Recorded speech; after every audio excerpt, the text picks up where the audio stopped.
तू सच में अपने पापा मम्मी और दादा दादी जी के अलावा ताऊ ताई चाचा चाची और उनके बच्चों सभी के साथ एक ही घर में रहता है? उदय ने अचंभे से पूछा। हाँ भाई हाँ, अब तू साथ चल रहा है ना, खुद ही अपनी आंखों से देख लेना। वैसे ऐसा कुछ खास नहीं होता साथ रहना। तू जाने क्यों इतना उतावला हो रहा है? समीर ने कंधे उचकाए। उदय कल्पना करने लगा कि समीर के कितने मज़े हैं। साथ खेलने घूमने और गप्पे मारने के लिए सारे चचेरे भाई बहन सदा साथ रहते हैं। वो खुद तो अपने चचेरे भाई बहनों से मुश्किल से महीने में एक दो बार ही मिल पाता है, जब किसी का जन्मदिन हो या किसी और वजह से एक दूसरे के घर जाना हो। कितना मज़ा आता है, तब सब बड़े भी उसे कितना प्यार करते हैं।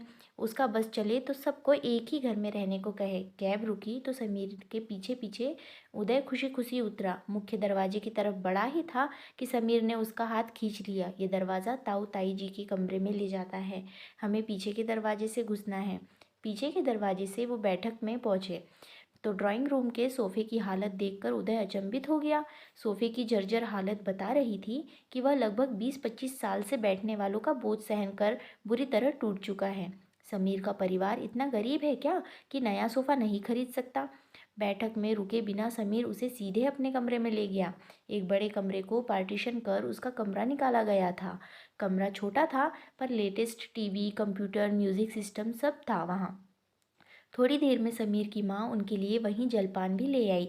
यार पहले नहाने का मन है, मैं कॉलेज से घर पहुँचते ही नहाता हूँ पहले, उसके बाद ही कुछ खाता हूँ, उदय ने समीर से कहा तो समीर ने उसके हाथ में एक तौलिया और एक प्लास्टिक का जिप लॉक बैग पकड़ाया।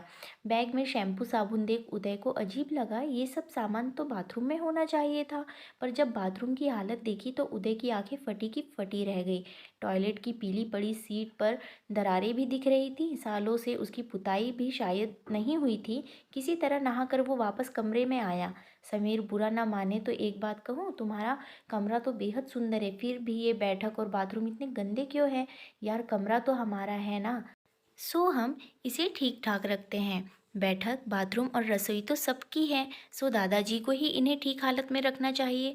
पर रिटायरमेंट के बाद से वो बेहद कंजूस हो चले हैं। लाखों रुपए हैं उनके पास, पर सब पर कुंडली मार कर बैठे हैं। कुछ कहो तो यही कहते हैं कि अपनी और दादी की हाली बीमारी के लिए रखा है। समीर का जवाब सुनकर उदय स्तब्ध रह गया। कुछ सोच कर बोला, यार फिर तुम लोग अपने अलग अलग घर में क्यों नहीं रहने लगते? उसका सवाल सुनकर समीर हंसने लगा। उदय तू बस किताबी कीड़ा है, दीन दुनिया की कुछ खबर नहीं है। इस कोठी की कीमत आज 40 करोड़ रुपए है। हम ये घर छोड़कर अगर चले गए तो कल को प्रॉपर्टी ताऊ चाचा ने मिलकर हड़प ली तो? फिर थोड़ा फुसफुसाते हुए बोला, दादा दादी तो अब बेहद बूढ़े हो चले हैं, बस कुछ साल और जिएंगे, बस उनके बाद इस कोठी को बेचकर सब पैसे बट बांट लेंगे। फिर तो पापा मम्मी और मैं किसी बढ़िया से 4 शयन कक्ष वाले फ्लैट में शिफ्ट हो जाएंगे। फिर देखना मेरा बाथरूम जकूजी भी लगवाऊंगा मैं वहाँ। उदय से वहाँ और रुका नहीं गया। वापस निकलते हुए उसकी नज़र बैठक के सोफे पर धंसे हुए समीर के दादा दादी पर पड़ी। दो कमज़ोर तिनके, जल्द ही वो टूट जाएंगे और उन पर टीका ये बस नाम का संयुक्त परिवार भी। फ्रेंड्स, अगर हमारे घर में बड़े बुजुर्ग हैं तो क्या सिर्फ उनका काम है सबकी जिम्मेदारी, घर की जिम्मेदारी और बाकी सभी सदस्य की जिम्मेदारी उठाने का? बाकी सभी लोग मिलकर अपने बड़े बुजुर्गों की जिम्मेदारी नहीं उठा सकते? बुजुर्गों की प्रॉपर्टी तो सबको चाहिए, पर ये बेशकीमती बुजुर्ग किसी को भी नहीं चाहिए। आप सभी से हाथ जोड़कर अनुरोध है कि अपने बड़ों का ख्याल रखें। तो फ्रेंड्स, यह स्टोरी के रूप में सच्चाई है। इस पर अपनी राय कमेंट बॉक्स में ज़रूर बताएं।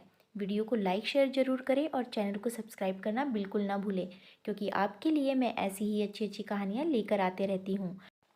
और ऐसी ही अच्छी अच्छी मराठी स्टोरीज़ के लिए मेरे चैनल चित्राज वॉइस को सब्सक्राइब करें। इसका लिंक मैंने डिस्क्रिप्शन बॉक्स में दे दिया है। धन्यवाद।